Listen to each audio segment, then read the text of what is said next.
bring him on right now. Sam Amick of The Athletic here on the Rich Eisen Show. Good to see you, Sam. How are you? What's up, Sam? Good morning, Rich. Good morning, guys. Thanks for having me. What's up, Sam? What is that picture behind your left shoulder? That is an old school Forum shot right there? Yeah, right there. That would be the Forum shot with one Lou Alcindor and one Wilt Chamberlain. Wow. At the tip-off. We got Lou, Buck style, Wilt filling that Lakers role before Kareem came to town. Before Kareem came, that's how long ago. That is neat stuff right there, man. That is neat stuff. That's up your alley, Rich. I know we both kind of go deep on all things Lakers, but yeah, it is old school. Right. I love that shot. I do love old school stuff. That's back when that's when the Lakers could only dream of being worth $10 billion, right, Sam? Right back. Yes, back that's in that day. When Dr. Buss got himself a good discount on the organization that ended up paying off pretty well. Right. So is what would you say? Yesterday obviously was a massive burst of activity, but is that it, or we got more to come, or you think that was the big peak, if you will? I mean, it was a peak. It was a peak. I didn't see it. It's always fun when we've had a bunch of stunners in the past year. We mentioned Lakers. None bigger than the Luka trade.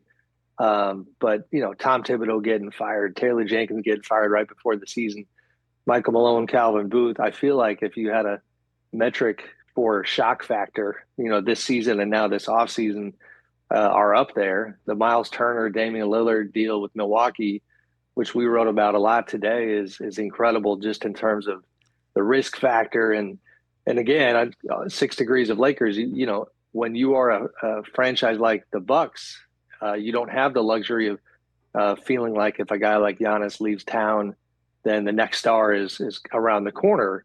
That's how the Lakers get to move, not a team like the Bucks.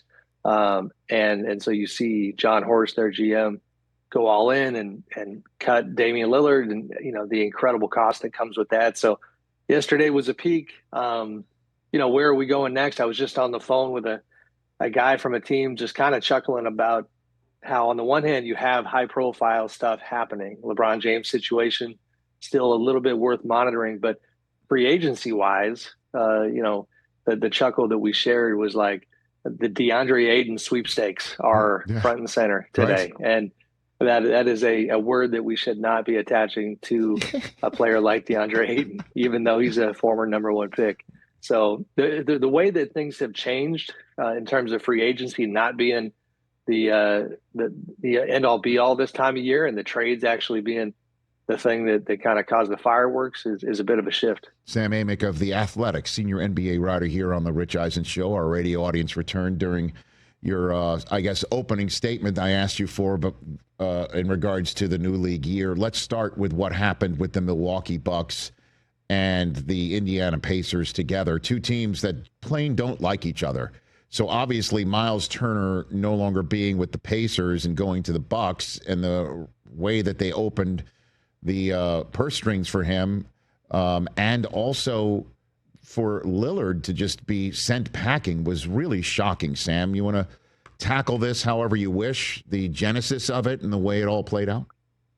Yeah, I mean, to me, the genesis, Rich, is not to go too macro, but John Horst is a guy, the Bucks GM, who came up through the Pistons organization initially, moves over to the Bucks and rises through the ranks and becomes their GM eventually. But along the way, when Giannis is 18 and coming to town, from Greece, and we all know that incredible story, John is one of the main people kind of bringing him into America, literally helping him to learn how to drive. And I highlight all of that because it's like you have this deep personal connection where John is very committed to not losing Giannis Antetokounmpo. And now for 3, consecutive times in very different ways, he has doubled down and tripled down on bold, daring, risky moves to convince Giannis not to leave. The first one was going out and getting Drew Holiday. That paid off. That was the 2021 championship. When that seemed a little bit stale, when Giannis was getting antsy and sending signals that maybe he would think about going elsewhere, then the blockbuster move with Damian Lillard. That didn't work out like they'd hoped, but it did show Giannis that, we are not messing around here. We're going to try to do big things. This one, though, we all thought they were completely stuck. Dame's Achilles tear combined with his contract, just was brutal, because even going into the summer before his injury, we've reported this, they were going to talk to Dame about whether or not he still wanted to be in Milwaukee. And one of their avenues out of their latest kind of morass was going to be trading Damian Lillard for the next guy. And Dame was likely going to be fine with that as long as he went somewhere that he was happy with, because he at times was struggling in Milwaukee off the court. He was far from his kids, all these things. So they do it again. They go after Myles Turner. They owe Dame $113 million, I think it is. That gets stretched over 5 years for the Bucks. That's dead money, around almost 25 a year on their books. But Myles Turner comes their way. They get to replace Brook Lopez with a guy who's 8 years younger and who does a lot of the same stuff at a higher level. So it's about as daring and drastic as it gets, and we'll see how Giannis feels about it in the end. Well, I mean, the fact that Giannis was, it's crazy, man. God bless you and what you do for a living in the NBA and all your colleagues who follow it.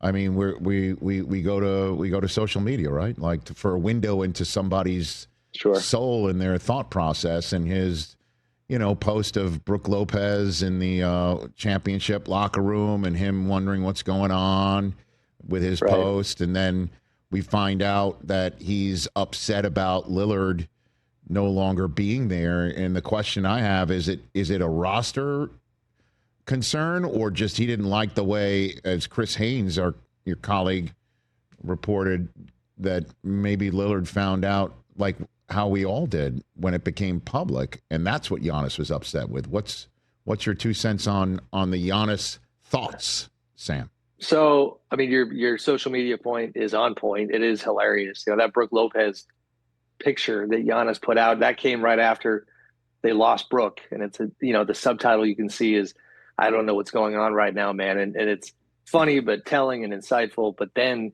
obviously, like we said, they replaced Brook.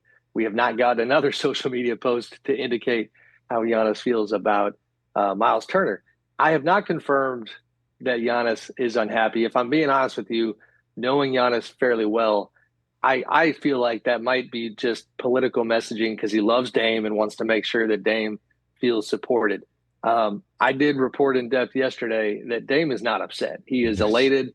And the funniest thing is, to go back to your social media point, Rich, even our jobs are strange. So I write that Dame is elated, very, very, very good source on that in terms of knowing where his head is at, and highlighted the fact that he's going to get paid the same amount of money the next 2 years. He can literally pick his spot. If he wants to, he can sign a minimum deal with any contender. That is a hell of a place to be in when you're in your mid-30s and you've never won a championship. But then I look at Instagram this morning, and Dame shared a video that had all of that reporting. So you do kind of go, all right, clearly we're good. He's endorsing these ideas.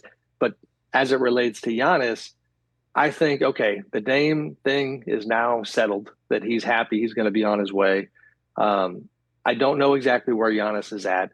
I do think, basketball-wise, I see what the Bucks are thinking here, and I see, if you're them, why you feel like, listen, even before they got Myles Turner, because of the Tyrese Halliburton injury and the way that it devastated the Pacers, because of the Jason Tatum injury and what it did to the Celtics and all the trades since then, the Cavs coming up short, the Knicks firing Tom Thibodeau, all these East contenders that were seemingly in the Bucks' way had taken a major step down. If you were the Bucks, even before you get Myles Turner, you're looking at Giannis going, all right, where exactly are you going, at least in the East, where you think you're in a better place to at least be in the mix?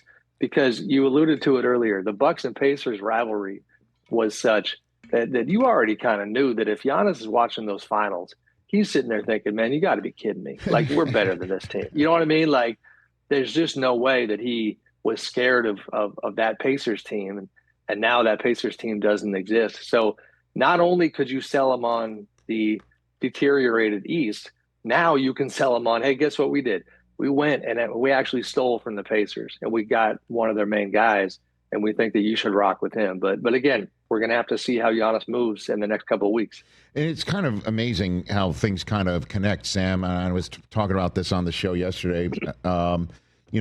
Josh Kroenke of the Nuggets, right, makes reference to how we're all one Achilles injury away from trading our best player. He mentions number 15. Everyone's hair goes on fire. Why would he just even put out into the ether the concept of trading Jokic, right?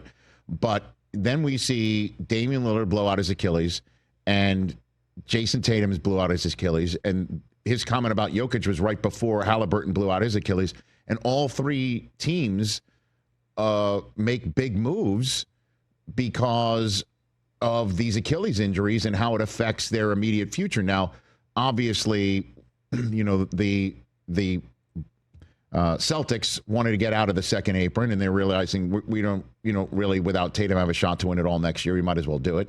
And the Pacers, I guess, didn't want to pay any apron. They didn't want any apron at all, so they move on. But the Bucks are like, yeah, let's pay this guy off and make a move. I think these Achilles injuries all affected everything, minus, I guess, Durant, who I guess might be the George Washington of playoff Achilles injuries. You know what I mean? Right. On this day and age. It's kind of wild when you think about it. It is. Sam? No, it's crazy. I think there's a CBA component to this, Rich, and the fact that the pressure that this particular CBA is applying to teams and shortening runways, where those Achilles injuries are forcing you to immediately look at your other core players and ask yourself, how much time and patience do we have from those guys?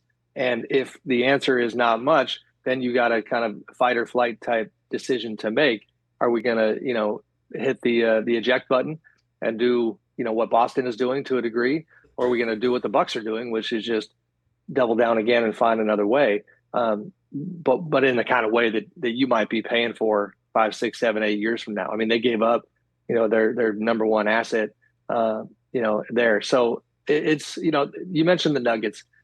They are an interesting team in this discussion because, they have gone all in for a lot of the Jokic era, but then they emptied their cupboard in terms of draft assets, are already paying the price, or at least were in the past couple of years, because the lack of depth was directly tied to some of the swings and misses they had previously. And they have been teetering to make sure that a guy like Joker has enough around him. And that's without the type of devastating injuries that we're talking about here. Jamal Murray's had some, but nothing of the caliber that these other teams have dealt with lately. So it's just, there's like a knife's edge component to team building in the NBA right now. Like, it's extremely precarious. Even the Thunder, who look like they are on track to do this thing for the next decade, potentially, I would say they need to live in the moment and realize that you never know what might happen. Sam Amick, a few minutes left with the senior NBA writer for The Athletic. Let's cycle back, tongue-in-cheek reference to the Deandre Ayton sweepstakes.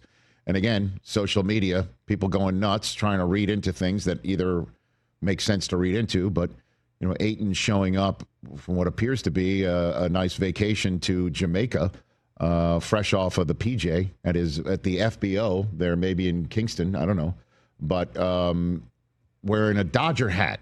And everyone's like, oh, there we go. Lakers need him. Yeah. You know what? I mean, honestly, listen, we know his troubles, and now if you will, a journey.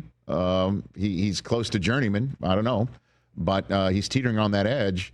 All kidding aside, don't you think Luka and LeBron would be like, let's go, let's get him here in purple and gold? Don't you think, Sam? Yeah, I think Luka for sure. LeBron, I mean, I don't know if we have time to get into that one. Please, Sam, go for it, because a lot of question marks. It's all tied together. It's all tied together right now. LeBron's on his own, not quite an island. It's like a peninsula right now. Nice. He's gazing across the coast at Laker Nation, deciding what he thinks. The Luka thing for sure. We talk about some of the background connections that sometimes come into play. Luka has the same agent as DeAndre Ayton, Bill Duffy of WME Sports. That matters, I think. All signs right now point to very likely DeAndre being with the Lakers. Not official by any means. I literally just glanced at my phone to make sure nobody gave me an update. Nice. I had not seen the social media post with the Dodger hat. And at this point, when it comes to that aspect of what we do, it's not conspiracy theory stuff. Most of the time, these players know exactly what they're doing. So that probably is a sign. Last I checked, DeAndre is not from Los Angeles. Not sure why he's a big-time Dodger fan.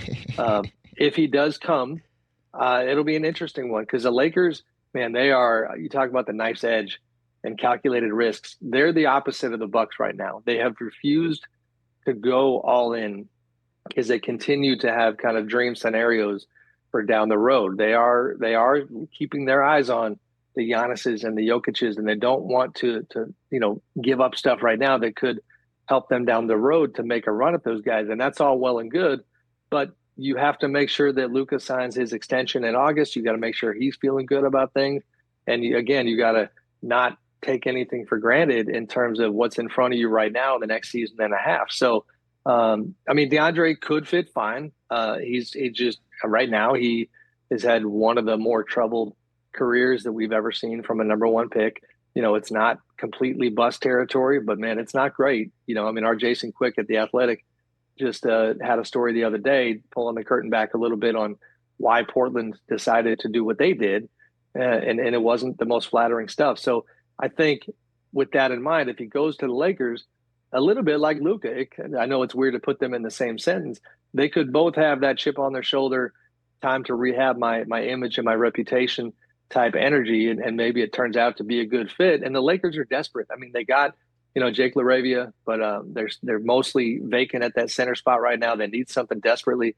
And if he could turn things around with them, that would be great for them. So before I let you go, explain your LeBron's on a peninsula comment. And I guess that, if you can also weave in your interpretation of Rich Paul's statement that read, if you didn't, when I saw Rich Paul's statement placed in front of me, I was saying, if you didn't give me the context about whether LeBron's staying or going, just reading that statement, I'd say this was him saying goodbye. So what's your 2 cents on all of that? And I don't. We're not there yet. I mentioned the other day that the tone of it, only time will tell if it was a goodbye letter. It might end up aging like it was one when we look back on it. I don't know what to make of it. I think he's surveying options, but he doesn't have many. It goes back to the CBA. It's not as simple even for a guy like LeBron, excuse me, to wave his magic wand and go where he wants. I'm going to steal something from some of my buddies at ESPN, the Hoop Collective guys on their podcast, where they talk about actions over words. And it's something that stuck in my head recently. The Lakers, as I reported the other day, they did not discuss any contract situation with LeBron that went beyond this season. That is the action that speaks volumes about how they see him right now, which is their ideal scenario was going to be that he announced his retirement and allowed them to celebrate him for the entire year. And that would have been the cleanest, easiest way for this relationship to come to an end. His desire to continue playing, which is obviously his right, will potentially be problematic, where they just have to reach a point where, they can't continue doling out $50+ million in the kind of way to him. So that's where I think he's looking at everything, monitoring, and we'll see where it goes. But it does feel a little crunchy and dicey at the moment. Screw it. Let's just start something. Player coach for the Knicks. What do you think, Sam? They could use LeBron. They need a coach. Mike Brown's not happy with you right now, Rich. He's getting near the finish line. Is this it? Have we found one? Is it Mike Brown? Have we found one? I think we're getting there. It's we'll see. He's supposed to meet with James Dolan potentially today, trying to get clarity on that. Right. He is the clear front runner, and it does seem like all the energy from the front office and the organization is headed in Mike's direction. There's still been some other names attached. James Borrego, obviously Taylor Jenkins was in the mix, but Mike seems pretty far out ahead. But the James Dolan factor looms, and we'll see what Jim is feeling. The looming Dolan factor. That might be a good fantasy team name right there. You can write that one down. Sam, thanks for the time. Always appreciate our chats and your time. Thanks, bud. Catch the Rich Eisen Show live weekdays from 12 to 3 p.m. Eastern on Roku Sports Channel in the U.S.